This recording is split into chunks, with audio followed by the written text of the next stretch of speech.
आजकल जो brands available हैं, वीबा, ग्लोबल देसी, सांगरिया, वेशोद, ये बहुत ही कॉस्ट इफेक्टिव हैं, प्लस ये आपको इजीली अवेलेबल हैं, आपको बहुत कुछ करना नहीं पड़ता है। अगर आपके पास में कोई मॉल है तो आप विजिट कर सकते हैं। इन सब के आउटलेट्स आपको हर मॉल में लगभग मिल जाते हैं। इनके बहुत पॉजिटिव पॉइंट्स हैं, नो डाउट। आपको 3-4 दिन में, और आजकल तो एक्सप्रेस डिलीवरी होती है, नेक्स्ट डे आपको चीज़ें अवेलेबल हो जाती हैं। बट आप इस चीज़ से डिनाई नहीं कर सकते, जो टेलर मेड प्रोडक्ट्स होते हैं, जो टेलर मेड आप अपने लिए कपड़े डिज़ाइन करवाते हैं।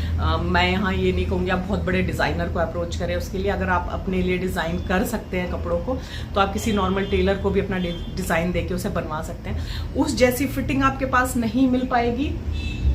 सेकेंड थिंग इज़, वो जो यूनिकनेस उस कपड़े में होती है, आप एक रॉ कपड़ा लेंगे, उसमें अपना इमेजिनेशन डालेंगे या आपकी रिक्वायरमेंट डालेंगे, जो जिस किस्म से आपको वो चीज़ चाहिए, उसमें लेसेस ऐड करेंगे, फिर जो चीज़ बन के तैयार होगी वो इकलौती आपके पास ही होगी। उसकी कोई कॉपी किसी और के पास मिलने के चांस नहीं है। अभी के लिए I am done with online shopping, तो मैंने सोचा क्यों ना मेरे पास जो कुछ रॉ मटेरियल पड़ा हुआ है उसमें से कुछ निकाला जाए और कुछ अपने खुद डिज़ाइन किया जाए। मुझे पता है इस काम में बहुत शिद्दत चाहिए होती है और बहुत मेहनत लगती है। You have to approach the tailor, आपको राइट टेलर मिलना चाहिए। तो मेरे लिए थोड़ा सा वो होने वाला है, डिफरेंस होने वाला है इसमें और उसमें। जो मैं कह रही थी, the difference is I will stitch it my self. बहुत सारे कपड़े मैं, जैसा कि आपको पता होगा, मैं बहुत एक्सपर्ट नहीं हूँ स्विंग में।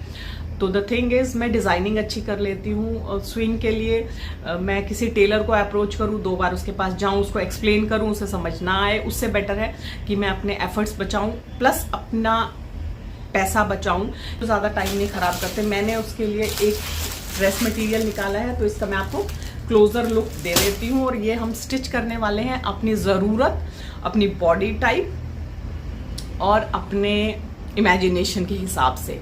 तो let's see the cloth first. तो ये मैंने 3 पीस कपड़ा लिया है पहले एक्सपेरिमेंट के लिए। इसका कलर मुझे बहुत यूनिक लगा। मेरे पास ऐसा कलर नहीं है, मैं हर बार बोलती हूँ मेरे पास ये कलर नहीं है, वो कलर नहीं है। ये कोई रीज़न नहीं होता, बट स्टिल कर लेना मैनेज। इसमें ये नेक डिज़ाइन बना हुआ है, ये देखिए, और इसमें नक्शी का काम हो रखा है, थ्रेड वर्क है, मेटेलिक थ्रेड से पूरे में आउटलाइन की गई है। अभी के लिए आई एम नॉट श्योर कि I do something with this thing. इस नेक डिज़ाइन के लिए मैं कुछ करने वाली हूँ कि नहीं, अभी मुझे नहीं पता, बट लेट्स सी। एक चीज़ मुझे इसकी जो अच्छी लगी है वो ये है कि ये देखिए, ये जो कपड़ा है, ये पूरा कपड़ा है। आजकल आपने देखा होगा जो ड्रेस मटेरियल आप खरीदते हो उसमें जो फ्रंट का आता है वो काफ़ी कम आता है और पीछे का होता है वो पूरा होता है, क्योंकि उसमें से आपको स्लीव्स भी निकालनी पड़ती है। तो इसमें पूरा कपड़ा आपको दिया गया है, मतलब पूरा चौड़ा कपड़ा है। ये इतना तो इसलिए कम पड़ रहा है क्योंकि वो एम्ब्रॉयडरी वर्क हुआ है तो थोड़ा शिंच हो गया है। ये देखिए, तो इसमें हमारे पास कुछ ऑप्शंस खुल जाते हैं। हम इसको फ्रॉक स्टाइल भी बना सकते हैं, करते हैं। और नेक बना हुआ है तो फ्रंट ओपन तो हम इसमें नहीं कर पाएंगे, बिकॉज आप देख पा रहे होंगे इसमें पूरे में ये इस किस्म के डॉट्स हैं। ये प्योर वाइट में नहीं है, थोड़ा सा क्रीमी शेड में। और इसके साथ जो ट्राउज़र का कपड़ा है वो बहुत अच्छी क्वालिटी का है। बट मैं इसमें, क्योंकि कुर्ती को मैं घेरदार बनाने वाली हूँ, कली वाली बनाने वाली हूँ, तो उसके साथ तो आई थिंक एक सिगरेट पैंट या मतलब smart fit pants ankle length या उससे थोड़ी ऊंचे वाली ही चलेगी। और ये आता है एक दुपट्टे के साथ में। दुपट्टा भी इसका काफ़ी अच्छा है। ये भी एक रीज़न था कि मैंने इसको स्टिच करने की सोची। ये देखो, बहुत ही खूबसूरत दुपट्टा है, इसके साथ फुल लेंथ का दुपट्टा है। इसमें ये पिंक कलर का भी ऑप्शन था कि मैं लेसेस में पिंक कलर लूँ, बट मैंने वाइट ली क्योंकि मुझे लगा कि पिंक बहुत कम यूज़ हुआ है तो थोड़ा ऑड ना लग जाए।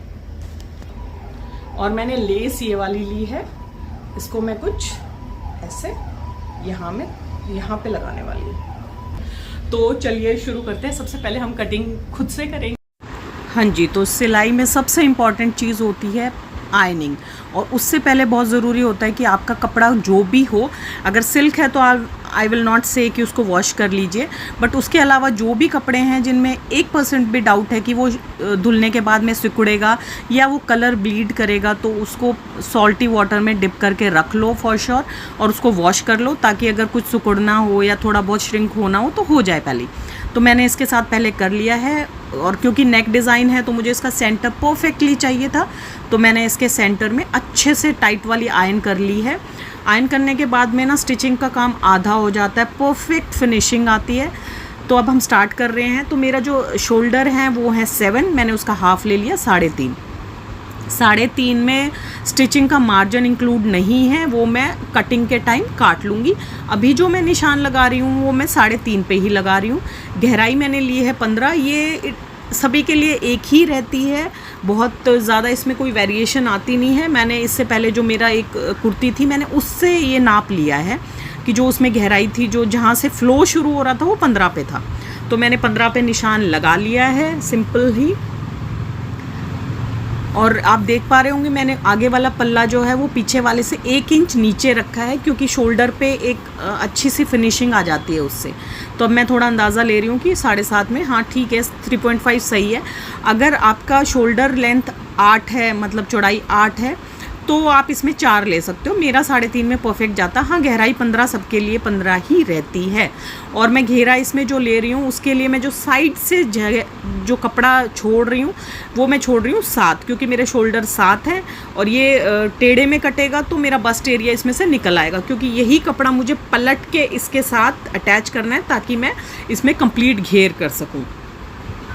अब ऊपर से जो 15 पे मैंने निशान लगाया था उससे मैंने इसको सीधा स्ट्रेट जोड़ दिया है। और जिम्नास्टिक मुझे करनी पड़ रही है क्योंकि मेरी हेल्प के लिए कोई होता नहीं है, मैं खुद से ही करती हूँ, और स्केल भी इतना लंबा हो नहीं पाता है। और वाइट चॉक यूज़ की है तो हो सकता है आपको हल्का नज़र आ रहा हो, बट मैं नहीं चाहती थी कि आफ्टर स्टिचिंग इसको मुझे वापस से धोना पड़े, तो मैं बहुत ज़्यादा डार्क कलर का चॉक यूज़ नहीं किया है। अब जो मैं कटिंग कर रही हूँ उसमें मैंने 1/2 इंच का मार्जिन छोड़ दिया है, ठीक है ना। अगर आप चाहें तो सीधा 4 पे भी निशान लगा सकते हैं, फिर आपको मार्जिन अलग से कटिंग में छोड़ने की ज़रूरत नहीं पड़ती है। One and the same thing, आपको जिस चीज़ में कन्वीनियंट लगे वो कर लें। कैंची भी मेरी थोड़ी दिक्कत कर रही थी क्योंकि मैं कभी हार्डली कोई स्टिचिंग का प्रोजेक्ट लेके बैठती हूँ तो चीज़ें याद नहीं रहती। इसको भी पक्का भी रिपेयर कराऊंगी जितना जल्दी हो सके, क्योंकि आई एम थिंकिंग कि मैं अब करती हूँ स्टिचिंग, क्योंकि हाथ जमा रहता है तो चीज़ें बहुत ईजी हो जाती हैं। तो मैंने अब इन हिस्सों को अलग कर लिया है। As you can see cutting बहुत प्रॉपर हुई है। नीचे का जो सिस्टम है मैं उसको फाइनल होने के बाद में, स्टिचिंग होने के बाद में ही कट करके और फोल्ड करूँगी, तो उससे पहले मैं नीचे का कुछ नहीं करने वाली हूँ। अब मैंने 1 इंच की ओवरलैपिंग करते हुए इस कपड़े को इसके साथ पिन से अटैच कर दिया ताकि मेरे को नाप लेने में बहुत ज़्यादा हैसल ना हो, क्योंकि ये जो 1/2 इंच का जोड़ना काटना होता है ना, इसमें कहीं ना कहीं दिक्कत हो जाती है। और कपड़ा भी थोड़ा सा आगे वाला थोड़ा कम था तो आप देख पा रहे होंगे थोड़ा सा गड़बड़ी है, बट नॉट अ प्रॉब्लम। मैंने एक्स्ट्रा ही कपड़ा लेके चला है। तो साथ मैंने अपना शोल्डर लिया है, नीचे की तरफ जो गहराई होती है वो भी मैं साथ ही लेती हूँ।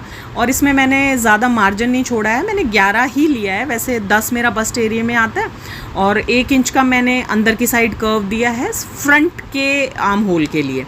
और बस मैंने स्टिचिंग में बहुत ज़्यादा मार्जिन आप देख पा रहे होंगे 1 इंच का ही लिया है, क्योंकि मुझे नहीं लगता इतना ज़्यादा इसको पहना जाएगा कि मैं इसको कभी लूज़न अप करूँगी, क्योंकि कपड़ा काफ़ी मज़बूत है, तो ये खिसकने वाला कपड़ा है नहीं, तो ये अच्छी फिटिंग में भी मैं इसको पहन पाऊँगी। नेक मैंने 6 लिया है आगे का, बहुत ज़्यादा डीप नहीं लिया है। और 1/2 इंच का मैंने शोल्डर डाउन किया है। 1 इंच की ज़रूरत नहीं पड़ती आजकल, काफ़ी फ्लफीनेस है मेरे शोल्डर पे, तो मुझे खास दिक्कत आती नहीं है कि मेरे शोल्डर ढलकते हों। और शोल्डर मैंने काफ़ी जेनरस बनाए हैं, बहुत चौड़ी पट्टियाँ आएंगी कंधों पे, तो कोई दिक्कत नहीं होने वाली। और ये लेस मैं इसके साथ लगा के अब इन पट्टियों को जॉइन करूँगी। पीछे का मैं सेम रखूँगी। आगे का मैंने आर्म होल में गहराई दे दी है। पीछे का नेक मैंने आगे वाले से 2 इंच डीप रखा है, क्योंकि काफ़ी पट्टी चौड़ी रखी है कंधे की, तो थोड़ी सी असमंजस हो जाती है, घुटन जैसी होती है। साइड से जो कपड़ा निकला था उसकी मैंने और पट्टियाँ निकाल ली हैं, जो मेरे स्लीव्स पे लगेंगी और नेक पे भी लगेंगी, क्योंकि स्लीव लेस बना रही हूँ मैं, तो उसमें भी यही पट्टियाँ लगेंगी। और ये लेस को मैंने कट कर लिया है, क्योंकि इससे क्या होगा कि इससे खिंचाव जैसा नहीं आएगा। मैं यही वाली लेस मैंने एक ड्रेस पे लगाई थी तो उसमें थोड़ी सी दिक्कत हो गई थी, तो मैंने इसको ऑलरेडी कट कर लिया और आप देख पा रहे होंगे कितना क्लीन ये लेस लगी है। I am happy with the result. और मैंने पहले लेस को एक पल्ले पे लगाया है, फिर उसके ऊपर दूसरा पल्ला रख के तब मैं लगा रही हूँ, आपको दिख रहा होगा।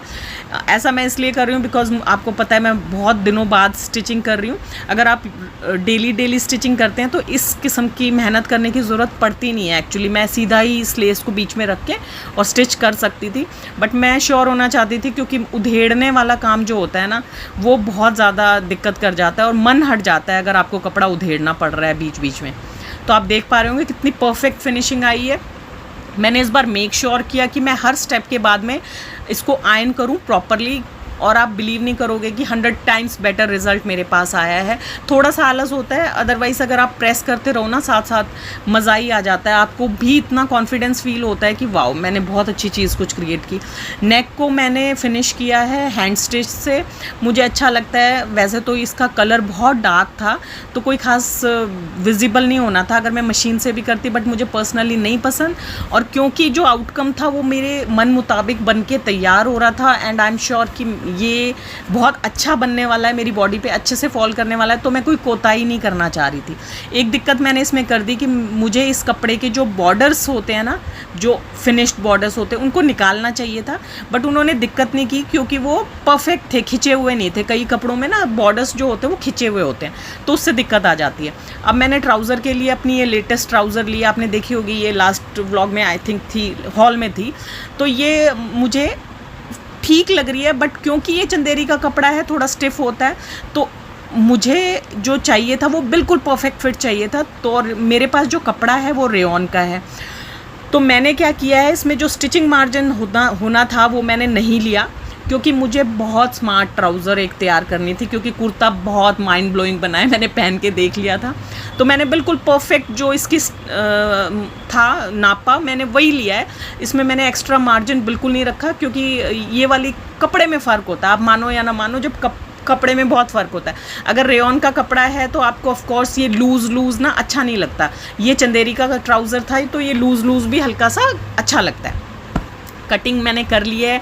ये जो स्केल है ये बहुत काम आता है, एक साइड से जो आपका होता है उससे आप यही ले लेते हो। और मैंने इसमें बहुत ज़्यादा पीछे मुझे चुन्नटें नहीं चाहिए थी, तो मैंने बढ़ा के सिर्फ 1 इंच ऊपर की तरफ रखा है और 1 इंच एक्स्ट्रा रखा है आगे और पीछे में। और आप बिलीव नहीं करोगे, मैंने रिस्क लिया था। वैसे मैं नॉर्मली लेती नहीं हूँ, मैं एक्स्ट्रा कपड़ा लेके चलती हूँ, बट इसका जो ये ट्राउज़र बन के तैयार हुआ है ना, मतलब आई लव्ड इट, मतलब बहुत ही सुंदर बन के तैयार हुआ। और मैं आगे वाले में मैंने डार्ट्स दी हैं 4 इंच गहराई वाली, और सेंटर में मैं ये डार्ट्स दे देती हूँ। मैं नॉर्मली ये सभी में देती हूँ। बेल्ट मैंने इसकी नापी 2 इंच की थी और मेरे पास जो इलास्टिक अवेलेबल था वो भी 2 इंच का था। और अब मैंने इन आगे और पीछे वाले पल्लों की मेजरमेंट ले ली ताकि मुझे पता लगे कि किस लेंथ की बेल्ट मुझे चाहिए, क्योंकि मैंने उससे तो काफ़ी टाइट रखा है इसका काम, इस वाले ट्राउज़र का, तो मुझे लंबाई इन्हीं की लेनी थी।